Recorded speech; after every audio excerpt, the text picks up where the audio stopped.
দর্শক বন্ধুরা, আজকে সবার জন্য নিয়ে এসেছি দুটো রান্না। আজকে প্রথম রান্না হচ্ছে সজনে ডাঁটার তরকারি। উপকরণগুলো হলো সজনে ডাঁটা, পটল, কুমড়ো, বেগুন। প্রথমেই সমস্ত সবজিগুলোকে আলাদা আলাদা করে টুকরো টুকরো করে আমি কেটে নিচ্ছি।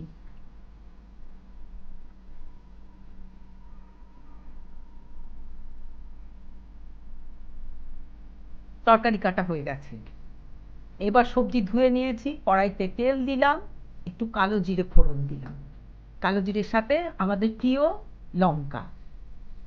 এইবার সবজিগুলো একটা একটা করে ছেড়ে দিচ্ছি। সবজিগুলো ভাজা হচ্ছে, আলু ভাজা হয়ে গেল, তার সাথে কুমড়ো, পটল, বেগুন সব কিছু দিয়ে নাড়াচাড়া করে একটু নুন দিয়ে দিলাম, তার সাথে একটু হলুদও দিলাম। হলুদ দিয়ে আবার একটু নাড়াচাড়া করে তরকারিটা রান্না করছি। একটু নাড়তে হবে, একটু সময় নিয়ে। এই যে আমার সবজি প্রায় ভাজা হয়ে এসছে, সবজি ভাজা হয়ে গেছে, এর সাথে মিলিয়ে দিলাম আমার সেই প্রিয় সজনে ডাঁটা। নাড়াচাড়া করে জল ঢেলে দিলাম।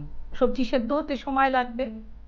এইবার সবজিটা সেদ্ধ হচ্ছে, তার সাথে এর সাথে যাবে আমাদের উপকরণ হলো একটু পোস্ত বাটা। আমরা সবাই খেতে ভালোবাসি, পোস্ত বেটে দিয়ে দিলাম সবজি। সবজি সেদ্ধ হয়ে গেছে, পোস্ত বাটা দিয়ে দিলাম। নামানোর আগে ছড়িয়ে দিচ্ছি একটু কাঁচা তেল। হয়ে গেছে, নামিয়ে দিলাম। এর পরের রান্নাটা হচ্ছে ইলিশ মাছ ভাপা। মশলা বাটা হয়ে গেল, কালো সর্ষে, সাদা সর্ষে, পোস্ত। তার সাথে মিশিয়ে দিচ্ছি হলুদ আর লবণ, মিশিয়ে দিলাম তেল। সর্ষের তেল না দিলে হবেই না। সর্ষের তেল মিশিয়ে ভালো করে মশলাটাকে মেখে নিলাম। মেখে নেওয়ার পরে সেই প্রিয় ইলিশ মাছ টিফিন বাটিতে সাজিয়ে দিচ্ছি। ইলিশ মাছগুলো একটা একটা করে সাজিয়ে দিয়ে এর গায়ে ভালো করে মশলাটা মাখিয়ে নিই। এই তো আমার মশলা মাখানো হয়ে গেছে। মশলা মাখানোর পরে এবার দিয়ে দিলাম কাঁচা লঙ্কা, আর উপর থেকে আরেকটু সর্ষের তেল, আরও স্বাদ বাড়ানোর জন্যে ঢেকে দিলাম টিফিন বাক্স। কড়াইতে জল দিয়ে দিয়েছি, জল ফুটছে। এবার একটা স্ট্যান্ড বসিয়ে আমার কৌটো বসিয়ে দিলাম।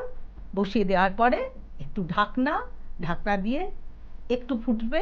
ফোটার পরেই দেখুন কিছুক্ষণ পরে আমার প্রিপারেশন রেডি, নামিয়ে ফেলেছি, খেতেও দিয়ে দিলাম সবাইকে।